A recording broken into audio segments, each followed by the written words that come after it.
Le 7 novembre 1918, lorsque le caporal Clairon Pierre Sellier sonna le premier cessez-le-feu, vers 10 heures du matin, bien des hommes ne purent y croire, puis sortirent lentement de leur position, pendant que de loin en loin, sur les lignes, les mêmes clairons répétaient le cessez-le-feu, puis faisaient entendre les notes de la sonnerie aux morts, avant que les cloches ne répandent la nouvelle à la volée dans tout le pays. Le 11 novembre 1918, à 11 heures du matin, il y a 100 ans, jour pour jour, heure pour heure, à Paris comme dans toute la France, les clairons ont retenti et les cloches de toutes les églises ont sonné. C'était l'armistice. C'était la fin de 4 longues et terribles années de combats meurtriers. L'armistice, pourtant, n'était pas la paix. Et à l'Est, pendant plusieurs années, d'effroyables guerres se poursuivirent. Ici, ce même jour, les Français et leurs alliés ont célébré leur victoire. Ils s'étaient battus pour leur patrie et pour la liberté. Ils avaient consenti pour cela tous les sacrifices et toutes les souffrances. Ils avaient connu un enfer que nul ne peut se représenter. Nous devrions prendre un instant pour faire revenir à nous cet immense cortège de combattants où défilent des soldats de la métropole et de l'Empire, des légionnaires et des garibaldiens, avec des étrangers venus du monde entier, parce que la France représentait pour eux tout ce qu'il y avait de beau dans le monde.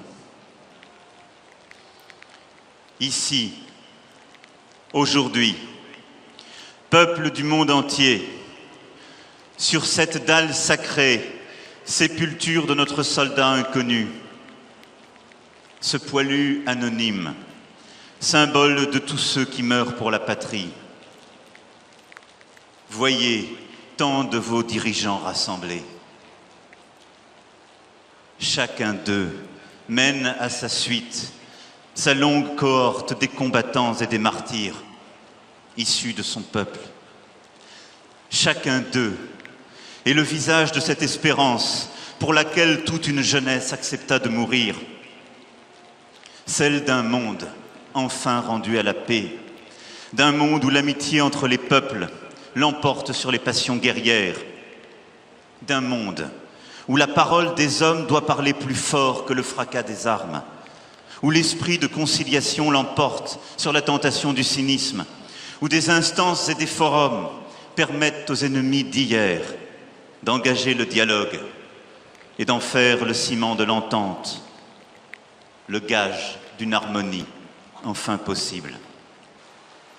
Nous tous, ici, dirigeants politiques, nous devons en ce 11 novembre 2018 réaffirmer devant nos peuples notre véritable, notre immense responsabilité, celle de transmettre à nos enfants le monde dont les générations d'avant ont rêvé.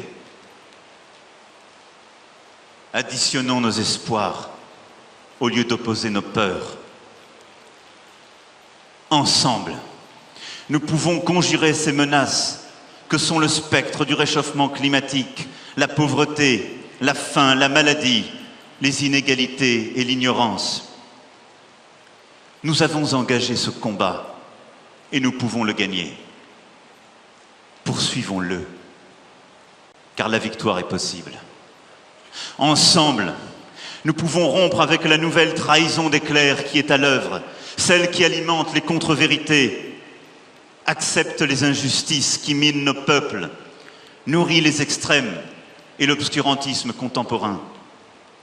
Ensemble, nous pouvons faire surgir l'extraordinaire floraison des sciences, des arts, des échanges, de l'éducation, de la médecine que partout dans le monde je vois poindre. Car notre monde est, si nous le voulons, à l'aube d'une époque nouvelle, d'une civilisation portant au plus haut les ambitions et les facultés de l'homme.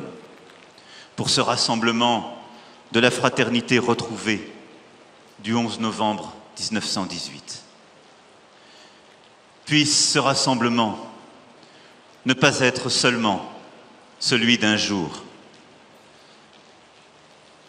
Cette fraternité, mes amis, nous invite en effet à mener ensemble le seul combat qui vaille, le combat de la paix, le combat d'un monde meilleur. Vive la paix entre les peuples et entre les États. Vive les nations libres du monde. Vive l'amitié entre les peuples. Vive la France.